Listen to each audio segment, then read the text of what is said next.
এইখন নদী আৰু নদীখনৰ সিপাৰে কাজিৰঙা ৰাষ্ট্ৰীয় উদ্যানখন লাগি আছে আৰু এইখন আচলতে দুমজান বুলি কয় গাঁওখন আৰু এই নদীখনৰ একেবাৰে কাষতে হুকুমা বিল প্ৰকল্প নামৰ যিটো ইয়াত মানে হেৰি আছে NGO আছে সেই NGOটোৱে নেমু পুলি ৰোৱাৰ এটা মানে পদক্ষেপ লৈ পেলাই এই বস্তুটো আচলতে গেজিং মাটি হয় গেজিং মাটিখিনিত আচলতে নেমু পুলি ৰোপণৰ এটা ব্যৱস্থা কৰিছে গতিকে আজিৰ এই সভাখনৰ জৰিয়তে আমি পোনপ্ৰথমে এই বস্তুটোৰ মানে আমি ধিক্কাৰ জনাইছোঁ ইয়াৰ প্ৰতিবাদতে আচলতে এই সভাখন হেৰি কৰা মানে অনুষ্ঠিত কৰা হৈছে এতিয়া আমি চাওক যদি এখন নদী থাকে নদীখনৰ পৰা 150 মিটাৰৰ পিছত আচলতে ম্যাদী পট্টা মাটি থাকে আৰু মাজত অকণমান জেগা খালী থাকে আৰু সেই মাটিকণ আচলতে গৰু ম'হৰ চৰণীয়া পথাৰ এই গাঁওখিনি আচলতে গৰু ম'হৰ চৰণীয়া পথাৰ এতিয়া ইয়াতে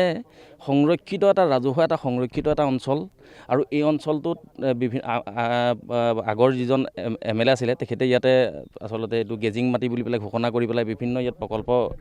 জৰিয়তে মানে এই মাটিখিনি সংৰক্ষিত কৰি ৰাখিছিলে কিন্তু আমি দেখিবলৈ পাইছোঁ এতিয়া এই মাটিখিনি দখল কৰি পেলাই নেমু খেতি কৰাৰ এটা চক্ৰান্ত কৰি মাটিখিনি আচলতে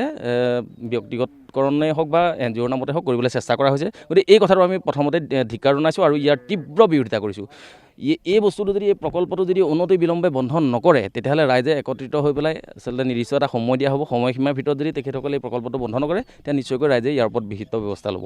আমি কাজিৰঙা নেশ্যনেল পাৰ্ক ৰাষ্ট্ৰীয় উদ্যানৰ দাঁতিকাষৰীয়া অঞ্চলৰ আমি সকলো ৰাইজ গতিকে আমাৰ খুব এটাই কথা আমি ৰাইজ একত্ৰিত হোৱাৰ কাৰণ আমি কাজিৰঙা ৰাষ্ট্ৰীয় উদ্যানৰ গাতে লাগি থকা যিডোখৰ আমাৰ গেজিং মাটি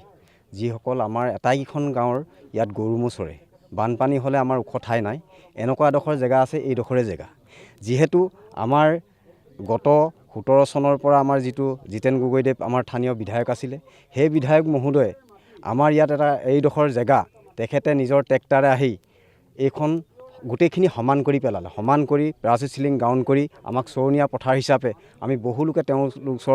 তেওঁলোকৰ তেখেতৰ ওচৰলৈ গৈছিলোঁ যে আমি ইয়াত খেতি পথাৰ কৰোঁ তেখেতে ক'লে যে আপোনালোকৰ যিহেতু ইয়াত গৰু ম'হ চৰে গতিকে সেইখন পথাৰ হৈ থাকক আৰু তেনেকুৱা পথাৰত আপোনালোকৰ গৰু ম'হ যেতিয়া বানপানী হ'ব ওখ ঠাইটো নাই এইডোখৰ আপোনালোকে খেতি কৰিব নালাগে এতিয়া দুখৰ বিষয় যে আমি অনাগত দিনত আপোনালোকে দেখিছে আমাৰ গাতে লাগি থকা যিখন কাজিৰঙাৰ বিল আৰু হুকুমা বিলৰ যিটো প্ৰকল্প লৈ তেওঁলোকে পাহাৰ খনন সদৃশ মাটিখিনি ক'তো পেলাই দিয়া নাই ওখ ঠাই পেলাই কৰিছে গতিকে আমি এটা জীয়াতু ভুগিবলগীয়া হৈছে যিহেতু আমাৰ এই অনাগত দিনত আহাৰতে আমাৰ কেতিয়াবা বানপানী আহে এই বানপানীত আমি যিসকলে আমি খেতি কৰি আছোঁ আমি কৃষিজীৱী লোক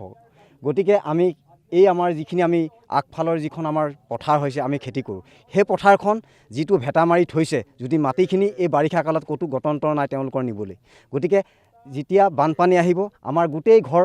আৰু পথাৰবিলাক আমি ডুবি থাকিব আমি অনাগত দিনত আমি ধান আগফালৰ যিখন পথাৰ আমি ধান এটাও নাপাওঁ আমি সেইটো জীয়াতু ভুগি আছোঁ আমি সংঘাত ভুগিছোঁ গতিকে সেই কথাষাৰ সেইখন বিলো আমাৰ এই সকলো সমবেত আমি কাজিৰঙাৰ যিসকল সমূহ ৰাইজ আছে 6-7খন গাঁৱৰ ৰাইজ এই ৰাইজে আমাক এখনো মিটিং তেওঁলোকে জৰুৰীভাৱে তেওঁলোকক এখন যেতিয়া চেণ্ট্ৰেল মিটিং কমিটি হিচাপে যেতিয়া তেওঁলোকে পাতিছে আমি মিটিং পাতিবৰ কাৰণে অনাগত দিনত আমি চিভিল SDOৰ মহোদয়ৰ পৰা পাৰ্মিশ্যন আনিছিলোঁ গতিকে সেই পাৰ্মিশ্যনো আমাক তেখেতসকলে প্ৰশাসনৰ থৈ দি আমাক বন্ধ কৰি দিলে যে আপোনালোকে ইয়াত মিটিং পাতিব নোৱাৰিব আমিয়ে কৰিম গতিকে তেওঁলোকে এটা কথা কৈ থাকে যে আমি ৰাইজৰ লগত আলোচনা কৰিছোঁ কিন্তু আমি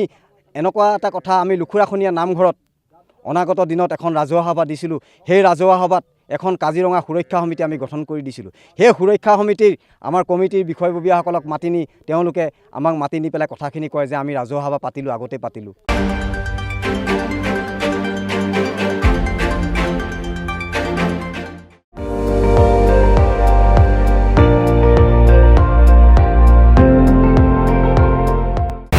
আপুনি চাই আছে ND24 সৰ্বশ্ৰেষ্ঠ নহয় সৰ্বোত্তমৰ দৌৰ